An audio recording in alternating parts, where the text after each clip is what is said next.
Nagdaos naman ang isang phone call sa pagitan ni Foreign Affairs Secretary Enrique Manalo at si U.S. Secretary of State Marco Rubio. Ilan sa mga natalakay ay ang issue singgil sa relasyon ng Pilipinas at ng Amerika.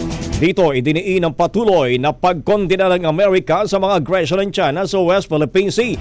Ayon kay Rubio, sa ilalim ng Trump administration, mananatili pa rin ang ironclad commitment ng Amerika sa umiiral na Mutual Defense Treaty. Sa ilalim ng MDT, otomatikong tutulong ang Amerika sakali mang makaranas ng armed attack ang anumang asset ng Pilipinas. Ayon sa dalawang kalihim, magpapatuloy ang ugnayan ng Pilipinas at Amerika para sa iba't ibang larangan gaya ng economic ties, security at regional cooperation. Ang bahaging ito ay hatid sa atin ng Mom's Love ES1 Capsule. Simulang tuparin ang pangarap ng iyong anak. And stunting now!